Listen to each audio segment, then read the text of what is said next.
은혜스럽게 귀한 찬양해 주신 우리 중고등학생들, 우리 뜨겁게 박수로 격려해 주시기 바랍니다.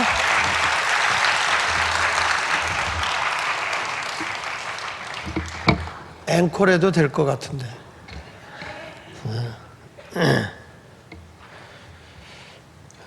오늘은 성찬 예식을 우리가 하는 그런 심야기도 시간입니다. 그래서 오늘은 성찬에 대한 말씀을 듣고 그리고 성찬을 받으면 의미가 더 있겠다 이렇게 생각을 해서 오늘은 성찬에 대한 설교를 먼저 하도록 하겠습니다. 한번 따라합시다. 성찬이 주는 교훈.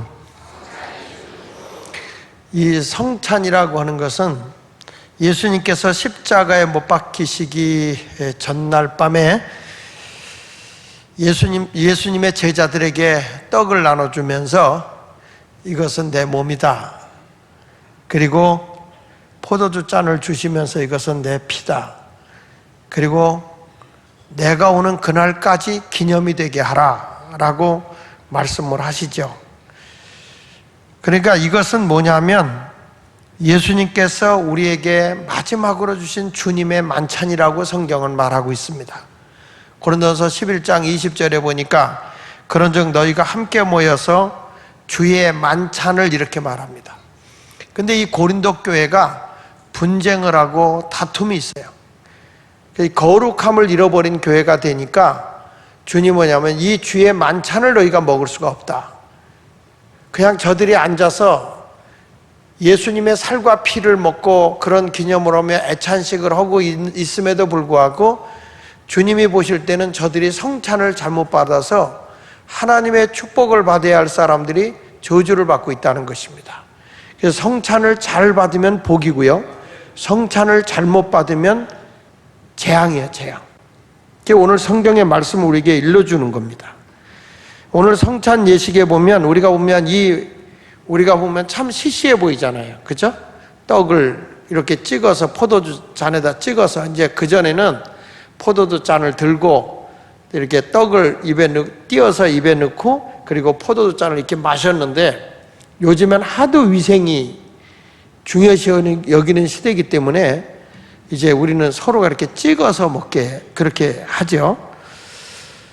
예수님께서는 이 살과 피를 기념하기 위해서 이 떡과 포도주 잔을 주면서 하신 말씀이 기념이 되게 하라. 영원히 예수님이 십자가 위에서 나를 위해서 그의 몸이 찢기시고 피를 흘려 죽으신 것을 기억이 되게 하도록 하기 위해서 성찬을 하라고 하셨습니다. 그래서 27절에 보면 이렇게 말합니다. 고린도서 11장 27절 우리 같이 한번 읽어보겠습니다. 시작. 그러므로 누구든지 주의 떡이나 잔을 합당하지 않게 먹고 마시는 자는 주의 몸과 피에 대하여 죄를 짓는 것이 된다. 여기 중요한 것이 뭐냐면 주의 떡이나 잔을 합당하지 않게 먹고 마시는 자, 이것은 예수님의 몸과 피에 또 한 번 죄를 범하는 것이라고 말씀하고 있는 거예요. 이 성찬은 그냥 잔이 돌아가고 뭐 하니까 아무나 덥석덥석 받아 먹는 게 아니라는 거예요. 주일 낮에 하다 보니까 막 어떤 애는 엄마만 마신다고 땡깡 부르는 애도 있고, 또 어떤 사람은 예수를 안 믿으면서 그냥 부인 따라왔다가 잔 한 잔 딱 받더니 야 시시하다, 조그만 걸 주냐, 큰 걸로 한 잔 주지, 뭐 이렇게 이제 그 의미를 모르면 그렇게 받아들일 수 있어요. 성찬의 깊은 뜻의 의미를 알아보는 것은 매우 중요한 것입니다. 성찬을 받으면서 어떤 감동도 없거나 성찬에 참여하면서 이 의미를 모르고 성찬을 받는 것은 참 불행한 것이거든요. 여러분이 성찬 속에는 정말로 놀라운 하나님의 사랑이 있어요. 하나님이 당신의 외아들 독생자 예수 그리스도를 우리에게 보내주셔서 우리의 허물과 죄값을 다 치르기 위해서 십자가의 길을 걸어가게 하시면서 그분이 우리의 모든 죄를 짊어지고 그의 살과 피를 찢기고 흘려주신 거예요. 그러니까 이 성찬 속에는 하나님의 큰 사랑이 들어있고, 그리고 이 성찬 속에는 예수 그리스도의 대속의 은혜가 들어있는 거예요. 그러니까 이 성찬과 이 성찬에서 예수님의 떡과 예수님의 피를 마실 때마다 우리는 뭘 생각해야 되냐면, 내가 다시는 하나님 앞에 죄를 짓지 않겠다는 다짐이 있어야 되고요, 죄를 지은 것이 있으면 먼저 주님 앞에 회개하고 이 잔을 받는 것이 도리다 이 말이에요. 철저하게 하나님 앞에 내가 잘못한 거 있습니다, 용서해 주십시오, 회개하고 성찬을 받아야 돼요. 성경 말씀 고린도서 11장 28절에 이렇게 말하잖아요. 사람이 자기를 살피고 그 후에야 이 떡을 먹고 이 잔을 마시라는 거예요. 제가 오늘 이 설교를 먼저 하는 것은 성찬을 못 먹게 하느라고 그러는 게, 어떤 사람도 이 설교 듣고 꺼리끄하다고 안 먹는데, 안 먹는 게 아니라 먹어야지. 근데 뭘 하고, 내가 하나님 앞에 바르게 살지 못한 것은 회개하고, 그리고 앞으로는 내가 바르게 살겠습니다, 하나님 앞에 다짐하고 이 성찬을 받아야 되는 것입니다. 예수님의 십자가의 죽으심으로 구원받은 우리는 다시는 이 성찬을 받을 때마다 주님의 살과 피를 기억하면서, 기념하면서, 나는 선으로 악을 이기겠습니다, 세상의 죄악에 타협하지 아니하고 선으로 악을 이기겠습니다, 이렇게 다짐하는 거예요. 지난 주일날 제가 말씀드렸지만, 그리스도인은 세상을 이끌고 나가는 자라고 그랬습니다. 무엇으로 이끄는 리더냐? 선으로. 선을 행함으로 영향력을 행사해서 사람이 따라오게 하는 것이라고 그랬습니다. 그래서 우리는 하나님이 만드신 걸작품이라고 그랬어요. 하나님의 큰 작품인데 무엇을 행해야 되느냐? 선을 행해야 된다는 거예요. 그러니까 성찬을 받을 때마다 기념비적인 삶을 살아갈 때 다짐하는 것은, 하나님, 나는 세상과 타협해서 죄를 범하는 자가 아니라 죄를 이기는 자가 되겠습니다, 선으로 악을 이겨나가는 자가 되겠습니다, 이렇게 성찬을 다짐하면서 받아야 되는 거예요. 그래서 사람이 자기를 살피고 그 후에 이 떡과 이 잔을 마셔라. 여러분, 성찬에 참여하는 사람은 항상 주님의 뜻대로 살겠다는 다짐이 있어야 돼요. 이 천주교에서는 그래서 이 성찬을 얼마나 소중하게 여기냐면 화채설을 주장해요. 화채설이 뭐냐면, 떡을 먹는 순간에 이거는 내 목으로 들어가는 순간 예수님의 살로 바뀐다, 이 포도주를 마시는 순간에, 입으로 넘어가는 순간에 예수님의 피로 바뀐다, 그렇게까지 굉장히 성찬을 거룩하게 해요. 거룩하게. 우리는 이 성찬을 제가 자주 하지 않는 이유가, 이 요즘에 어느 교회는 매주 하는 교회도 있어요.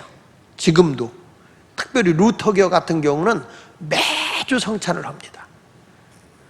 성공회 같은 데도 마찬가지고요. 근데 이것이 요즘엔 너무 사람들이 예배를 이렇게 의식보다는 그냥 빨리 끝나는 걸 좋아하고, 오히려 성찬을 계속하다 보면 이 거룩한 예식이 추해지기가 쉬울 것 같아서, 낮에 해야 되지만 이렇게 심야 기도 때 우리가 성찬을 사모하는 마음으로 모이는 분들이 성찬을 받는 것이 죄를 범하지 않는 거겠다. 그래서 제가 우리 목요 심야 때 오늘 성찬을 하는 것입니다. 예수님께서 우리에게 당신의 살을 주시고 피를 주신 것은, 우리도 예수님과 같이 나의 희생과 헌신의 삶을 통해서 모든 사람을 사랑하라는 것이고, 하나님께 영광 돌리라는 것이고, 헌신의 삶을 살아가는 충성된 사람이 될 것을 부탁하는 거예요. 그래서 이 성찬을 잘 받아서 은혜 있는 성도가 되시기를 예수 이름으로 축원합니다. 우리가 구약에서 성찬의 의미를 어디서 보게 되냐면, 아브라함을 통해서 멜기세덱이 떡과 포도주를 주죠. 이게 바로 성찬의 원조이기도 해요. 자기의 조카가 포로로 끌려갔을 때 쫓아가서 전쟁에서 저들을 해방시키고 돌아와서 살렘의 하나님의 대제사장인 멜기세덱에게 이제 찾아가죠. 찾아갔을 때 그 멜기세덱이 아브라함에게 뭘 주느냐면 창세기 14장 18절에 보면 살렘 왕 멜기세덱이 뭘 가지고 나왔어요? 떡과 포도주를 가지고 나왔으니 그는 지극히 높으신 하나님의 제사장이었더라. 그리고 그가 아브라함에게 뭐라 했냐면 축복하여 이르되 천지의 주제시여 지극히 높으신 하나님이여 아브라함에게 복을 주옵소서. 여러분, 멜기세덱이 떡과 포도주를 가지고 와서 아브라함에게 그걸 주면서 아브라함을 축복하는 거예요. 그래서 복이 임하기를, 하나님의 복이 주어지기를. 그래서 성찬을 잘 받는 건 복입니다. 그럼 이 멜기세덱이 누구냐? 예수님을 모형하는 거예요. 예수님을 그림자같이 보여주는 거거든요. 히브리서 6장 20절에 보면 이렇게 말하죠. 그리로 앞서가신 예수께서 다 같이 멜기세덱의 반차를 따라 영원히 대제사장이 되어 우리를 위하여 들어가셨느니라. 그러니까 지성소에 우리 주님이 대제사장이 돼서 들어갔는데 구약의 멜기세덱이 마치 믿음의 조상인 아브라함에게 떡과 포도주를 주는 것처럼 예수님이 우리의 모든 허물과 죄를 다 사해주기 위해서 저와 여러분 모두를 위해서 예수님의 몸도 주시고 피도 주셨다. 그러니까 아브라함은 떡과 포도주지만 예수님은 이 떡과 포도주가 당신의 몸이며 당신의 피였다는 거예요.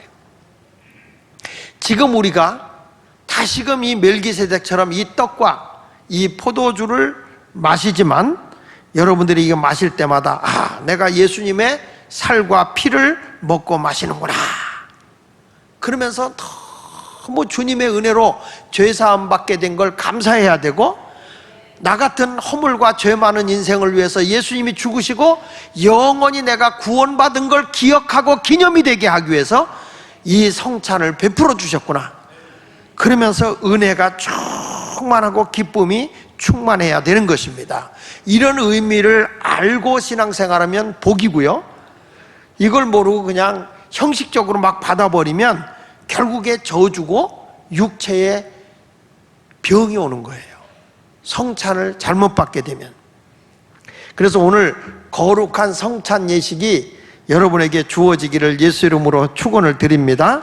자, 그렇다면 거룩한 성찬은 누가 받을 수 있는 건가? 이 성찬 예식은 누가 받을 수 있는가? 이 자리에 와서 앉아 있으니까 성찬식을 받는 것일까? 아닙니다. 누가 받는 거냐면 예수 그리스도가 나의 허물과 죄를 위해서 십자가에 죽었고 사흘 후에 부활한 사실을 믿음으로써 구원을 받은 자가 성찬에 참여할 수 있는 겁니다. 따라합시다. 예수님의 십자가의 은혜로 내 죄가 사함받고 나는 구원받아 하나님의 자녀가 되고 천국 백성이 되었음을 믿습니다. 이런 사람이 성찬을 받을 수 있어요. 고린도서 11장 24절에 이렇게 말합니다. 축사하시고 떼어 이르시되 이것은 너희를 위하는 내 몸이니. 너희는 누구냐? 고린도 교인들인데 예수 그리스도를 믿고 구원받은 자들에게 향하는 거예요. 내가 너희를 위해서 내 몸을 준다. 이것을 먹으면서 항상 나를 기념하라. 따라합시다. 나를 기념하라. 자, 여러분, 예수 그리스도를 믿는 고린도 교회, 마가복음 16장 16절에 이렇게 말하잖아요. 믿고 세례를 받은 사람은 구원을 얻은 것이다. 그러나 믿지 않는 사람은 이미 정죄를 받은 거다. 예수님의 이 살과 피를 먹는 의미를 가지고 예수님의 살을 상징하는 떡을 먹고 예수님의 피를 상징하는 이 포도주 잔을 마실 때마다 여러분은 어떤 사람이 되냐면 나는 예수 그리스도의 공로로 구원받았어. 이 고백이 있어야 되는 겁니다. 그래서 여기 성경에 믿고 세례를 받은 사람은 구원을 얻을 것이요. 이 세례는 곧 뭐냐면 구원을 받았다는 표예요. 표. 성경 말씀 베드로전서 3장 21절에 이렇게 말하잖아요. 물은 예수 그리스도께서 부활하시는 말미암아 이제 너희를 구원하는 편이 곧 뭐다? 그러니까 세례는 뭐냐면 구원의 표예요. 세례가 나를 구원시켜주는 게 아니라 내가 예수 그리스도를 믿음으로 구원을 받았다면 그 표로다가 세례를 받는 게 합당한 거라는 거예요.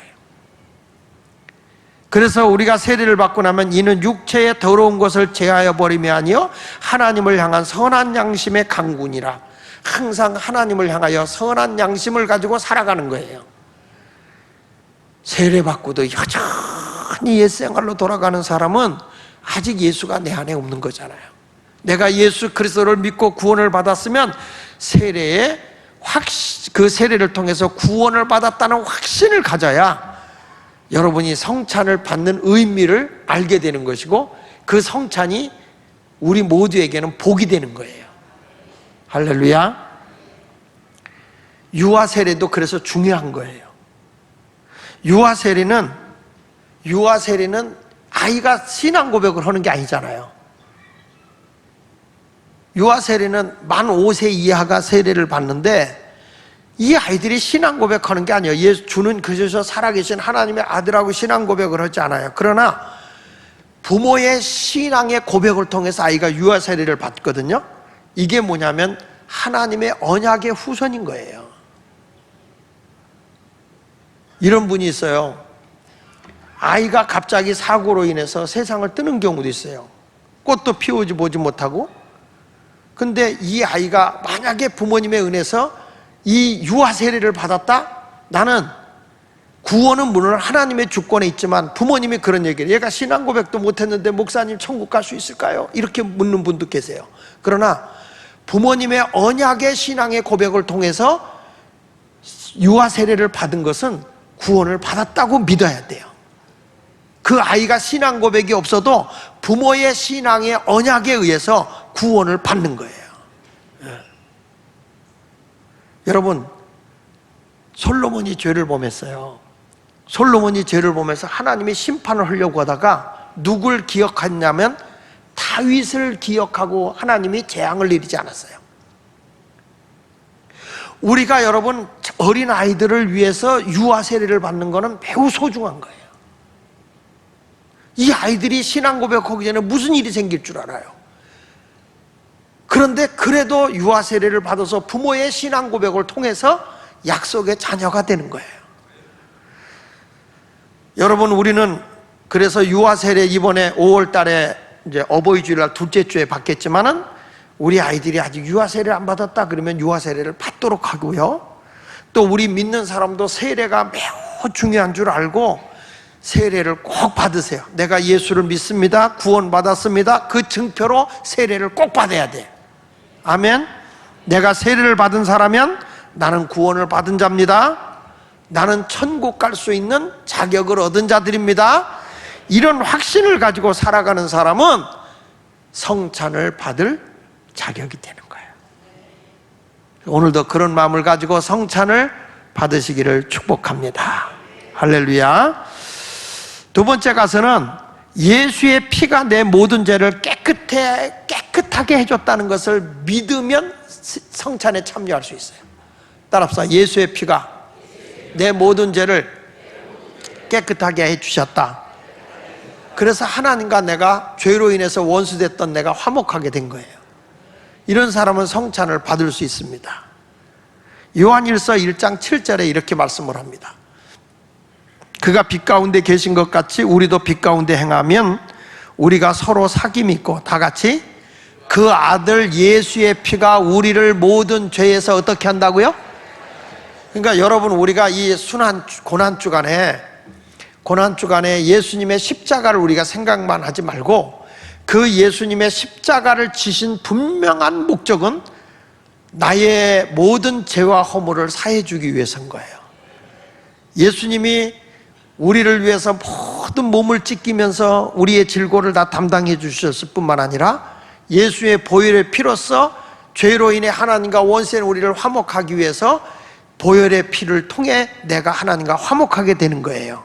그러니까 내가 예수의 피가 내 죄를 깨끗하게 했습니다, 예수의 피가 나의 죄를 깨끗하게 했습니다, 이걸 믿어야 돼요.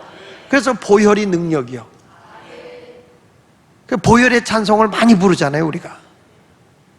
왜냐? 보혈이 우리의 죄를 씻어주니까 저주도 떠나가, 질고도 떠나가, 하나님의 복이 오거든요. 히브리서 9장 14절에도 이렇게 말씀합니다. 하물며 영원하신 성령으로 말미암아 흠없는 자기를 하나님께 드린 다같이 그리스도의 피가 어찌 너희 양심을 죽은 행실에서 깨끗하게 하고 살아계신 하나님을 섬기게 하지 못하겠느냐. 여러분, 그리스도의 피가 우리의 모든 더럽혀진 죽은 행실을 깨끗하게 하고 양심을 깨끗하게 하실 뿐만 아니라 하나님을 섬기게 한다는 거예요. 내가 죄사함 받고 구원받았으면 하나님을 섬긴다 이 말이야. 그런데 이렇게 저는 생각해요. 만약에 예수님의 이 십자가의 죽으심, 몸이 찢기고 피를 흘려서 다 죽었어도 부활의 승리가 없으면 그건 말짱 헛거예요. 부활이 있기 때문에 우리는 십자가에 능력 있는 거고 보혈에 능력 있는 걸 믿으시기 바랍니다. 그러니까 내가 예수의 보혈의 피로서 제사함 받았으면 이제 하나님을 섬기는 일을 게으려면 안 되는 거예요. 베드로전서 1장 19절에도 이렇게 말하죠. 오직 흠없고 점없는 어린 양 같은 그리스도의 보배로운 피로 된 것이다. 우리가 흠없고 점없는 어린 양 같은 그런 그리스도의 보배로운 피로 내가 깨끗하게 되는 거예요. 내가 죄사함 받는 거예요. 그러니까 천하 인간의 구원을 얻을 만한 이름은요, 예수 이름 외에는 어떤 것도 없는 거야. 어디 가서 구원해 준다 누가 그게 아니라 오직 예수 그리스도. 예수 마을교회 다녀도 예수 그리스도의 십자가의 보혈의 피를 믿지 않으면 죄사함을 받을 길이 없어요. 요한계시록 7장 14절에 보면 이 하나님의 천국에 오는 사람들이 누군가 하고 봤더니 다 같이 한번 읽어봅시다. 시작. 내가 말하기를 내 주여 당신이 하시나이다 하니 그가 나에게 이르되 이는 큰 환난에서 나오는 자들인데 어린 양의 피에 그의 옷을 씻어 희게 하였느니라. 여기 어린 양의 피에 그의 옷을 씻어라는데 여기서 이 흰 옷은 성도들의 옳은 행실을 얘기하는 거예요. 예수의 보혈의 피로 내가 죄사함 받아서 옳은 행실을 한 사람들이 보라 신랑이로다 하고 예수님이 재림하실 때 다 깨끗한 흰 옷을 입고 천국 잔치가 열려지는 곳에 승천하는 거예요. 다 들림받아 올라가는 거예요. 그러니까 예수의 보혈의 피가 아니면 우리가 하나님 앞에 깨끗하게 될 자가 없는 거죠. 믿으십니까? 우리의 옷에 초가 묻으면 종이를 대고 이렇게 다림줄로다가 이 옷의 초를 제거하기도 하고, 또 더러운 옷은 비누나 세제로 빼면 돼요. 그렇지만 우리의 죄는 그 어느 걸로도 깨끗게 할 수가 없어요. 오직 예수의 피밖에 없어요. 할렐루야. 우리가 아무리 이런 데다 먹다가 흘리면 퐁퐁을 묻혀서 뺄 수 있어. 김치 국물이나 이런 거 뺄 수 있어. 그러나 우리의 죄는 뭘로 깨끗하게 할 수 있다고요? 예수의 보혈의 피밖에 없어요. 그래서 보혈은 능력이고 생명인 거예요. 할렐루야. 할렐루야.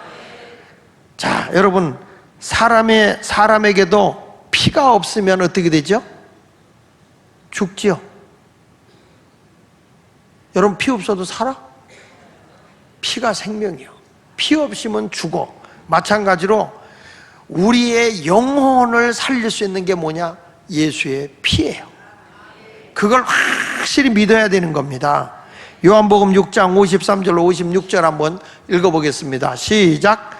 예수께서 이르시되 내가 진실로 진실로 너희에게 이르노니 인자와 살을 먹지 아니하고 인자의 피를 마시지 아니하면 너희 속에 뭐가 없다? 생명이 없느니라. 내 살을 먹고 내 피를 마시는 자는 뭐가 있다고요? 이런 사람이 영생이 돼요. 여러분, 예수 그리스도의 그 십자가에 몸이 찢겨지며 죽어가는 것이 내 허물과 죄 때문이고, 예수님의 피 한 방울도 안 남기고 다 쏟아 흘리신 것은 나의 죄를 다 씻어서 정결케 하기 위함입니다. 그걸 여러분이 믿으면 영생을 가졌고 마지막 날에 주님 오시는 그날에 다시 살게 된다. 할렐루야. 그래서 예수님이 이렇게 말합니다. 내 살은 참된 양식이요 내 피는 참된 음료로다. 다 같이 내 살을 먹고 내 피를 마시는 자는 내 안에 거하고 뭐라고 그랬어요? 믿으시면 아멘. 할렐루야. 그래서 사람이 항상 예수님 앞에 자기를 살피고 이 떡을 먹고 마셔야 돼요. 자, 오늘 본문 말씀 고린도서 11장 28절 이하를 한번 쭉 한 번 더 읽어보겠습니다. 고린도서 11장 28절 이하 한번 읽어볼게요. 자, 한번 띄워줘 보세요. 고린도서 11장 28절 시작. 사람이 자기를 살피고 그 외에 이 떡을 먹고 이 잔을 마실지니라. 주의 몸을 분별하지 못하고 먹고 마시는 자는 뭐라고요? 자기의 죄를 먹고 마시는 것이다. 그래서 어떤 결과가 오느냐? 시작. 그러므로 너희 중에 약한 자와 병든 자가 많다. 다시 한번 보세요. 29절 다시 한번 넘겨보세요. 여기 보니까 주의 몸을 분별하지 못하고 먹고 마시는 자는, 예수님의 살과 예수님의 피의 의미를 모르고 먹고 마시는 자는 자기의 죄를 먹고 마시는 거다. 그 결과가 뭐냐? 그 결과가 30절에 약하고 병든 자가 많다. 그리고 또 죽는다. 잠자는 자도 적지 않다. 고린도 교회가 주님의 의미를 모르고 이렇게 성찬을 막 먹으면서 나중에는 이 성찬 끝나고는 막 애찬한다 그러면서 그냥 뭐 돼지같이 이렇게 먹었어. 가난한 사람들은 뭐 먹을 거 없는 사람은 쳐다보지도 않냐고. 그래서 다시 한번 31절을 읽어보십니다. 그러므로 우리를 살폈으면 너희가 잘 구별하고 오늘 성찬을 받으면 주님이 판단하지 않고 오히려 여러분에게 축복을 준다는 거야. 복을 준다. 아브라함에게 멜기세덱이 축복해서 여호와여 복을 주소서 한 것처럼 오늘 이 성찬이 여러분에게 축복을 받는 시간이고 하나님이 여러분에게 복을 주는 시간이야. 괜히 두려워할 필요 없어.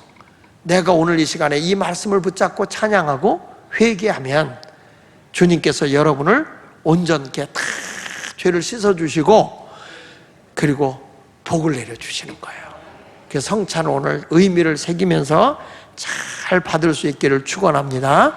자, 성찬 받기 전에 우리 찬송 한 장 부르도록 하겠습니다.